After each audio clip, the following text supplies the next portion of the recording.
తాకట్లో ఉన్న మీ బంగారాన్ని విడిపించి ఆ రోజు ధరకే కొనబడుతుంది ఆచారి గోల్డ్. డబ్బులు దొరికాయి అని చెప్పి మొత్తం వీడియోలు దొరికాయి.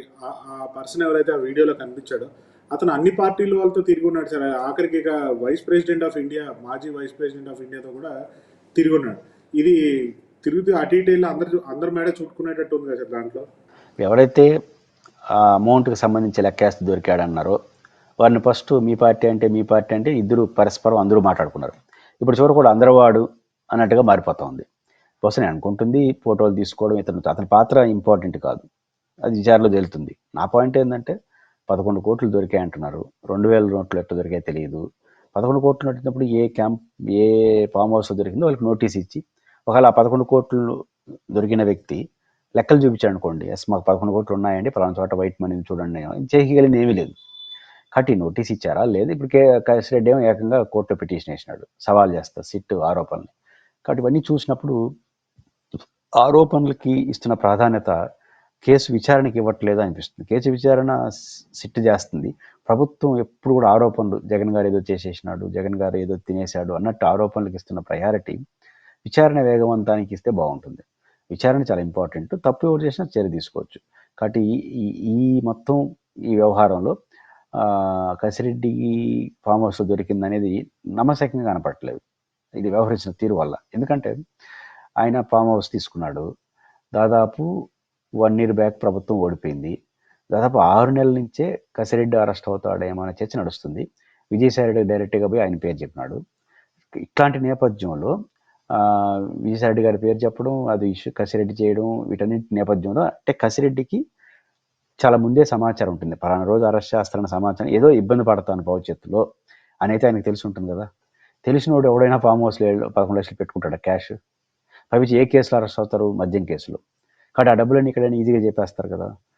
అంటే అంత ఇంత తెలివైనోడు ఉంటాడు కదా కేసిరెడ్డి కూడా. కాబట్టి ఇట్లాంటి అనుమానాలు ఉన్నాయి. ఇవన్నీ చూసినప్పుడు నాకు తెలిసి అక్కడ దొరుకుతున్న డబ్బు ఎవరిది ఏంటనేది కోర్టు జోక్యం చేసుకున్నది కాబట్టి బ్యాంకులు వేస్తారు, ఎవరో నిగుదేలుస్తారు, మంచి చెడ్డలు తెలుస్తారు. అంటే స్థూలంగా ప్రభుత్వం ఆలోచన ఎట్టుందంటే బురద చల్లడానికి ఇస్తున్న ప్రయారిటీ కేసు విచారణ పూర్తి చేయడానికి ఇవ్వట్లేదేమో అని అనిపిస్తుంది.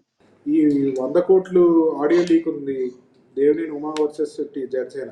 అసలు ఆడియో బయటకి ఎట్లా వచ్చింది సార్? అసలు నువ్వు వదిలేవో కావాలని వదిలేరనుకుంటారా, టీడీపీ కావాలని చేసిందంటారా సార్? ఇది అంటే ఇక్కడ ఒకటి బేసిక్గా మీరు గమనంలో పెట్టుకుంటే, ఎవరైనా సరే మీరు నేను మాట్లాడుకుంటే మీరు ఇద్దరు ఎవరో ఒకరు లీక్ చేయాలి.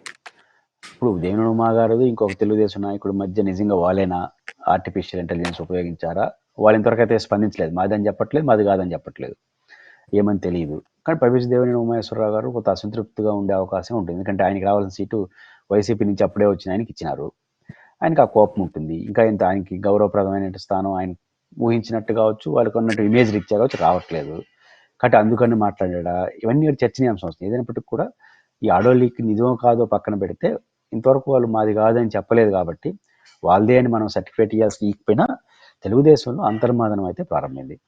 అంటే అవకాశం ఉన్నవాళ్ళు, ఇంతకుముందు తెలుగుదేశం పార్టీ బహుముఖ నాయకత్వం ఉన్న క్రమంలో ఏం చేసేదంటే అందరూ పంచాయతీలు ఇష్యూస్ చేసుకుంటూ పోతుండేవాళ్ళు. ఎప్పుడైతే ఇప్పుడు రెండోసారి మొన్న అధికారానికి వచ్చారు ఈ మధ్య, ఇప్పుడు సింగిల్ లీడర్షిప్ అయిపోతుంది కింద కూడా. అంటే ఎవరికి అవకాశం ఉంటే వాళ్ళు ముందుకెళ్ళడం తప్ప అందరినీ కలుపుకోవడం అవన్నీ లేవు. పైచి తోడుగా జనసేన, బీజేపీ ఉండడం వల్ల కొన్ని అవకాశాలు మరింత తగ్గుతున్నాయి. అందుకన్నా నేను అనుకుంటుంది ఈ ఏదైతే మనకు చర్చనీయాంశంగా మారుతా ఉందో ఈ అంశంలో ప్రభుత్వం లేదా ఈ ఇబ్బంది పడే పరిస్థితి వస్తూ ఉంది. ఎందుకంటే ఎమ్మెల్యేల పట్ల అలిగేషన్స్, ఇప్పుడు 100 కోట్లు నిజంగా పోలవరం చేశాడా లేదా మనకు తెలియదు, వాళ్ళ అలిగేషన్స్ ఉండొచ్చు.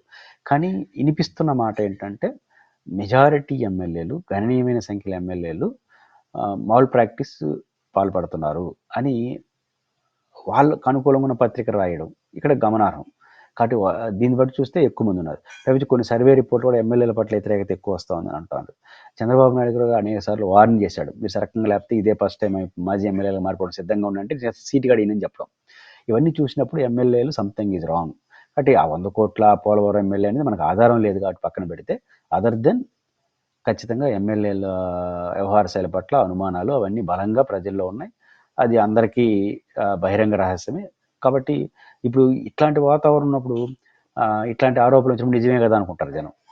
కాబట్టి ఈ కారణాలు ఇచ్చా కొంత ఇన్బ్యాలెన్స్ అయితే అవుతుంది. ఆ ఇన్బ్యాలెన్స్ ప్రాబ్లం ఇవన్నీ జరగచ్చు. సార్ ఇక ఫైనల్గా రేపు ఒకవేళ రాజమండ్రి వెళ్తే మిత్రుని కలవటానికి జగన్మోహన్ రెడ్డి గారు మళ్ళీ లీగల్గా ఇష్యూస్ ఏమైనా రావచ్చా టూర్కి ఏమన్నా? ఇంకా జగన్మోహన్ రెడ్డి పర్యటన ప్రభుత్వం ఆలోచన మారినంత వరకు ఖచ్చితంగా జగన్మోహన్ రెడ్డి ఎక్కడికి వెళ్ళినా ఇట్లాంటివి వస్తాయి. మరో నెల్లూరు, మరో సత్యనపల్లిలో, మరో పొదిలో ఏదో ఒకటి జరుగుతుంది. కాబట్టి రేపు రాజమండ్రి ఎప్పుడు వెళ్తారో తెలియదు.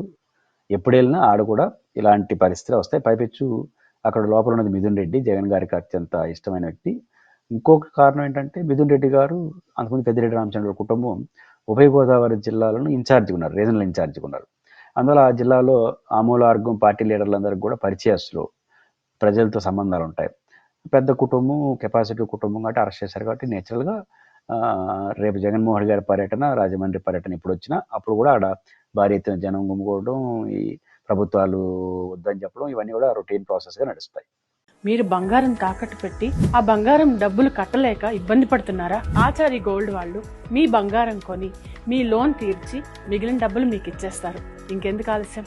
ఆచారి గోల్డ్ ఈ నెంబర్స్కి కాల్ చేయండి.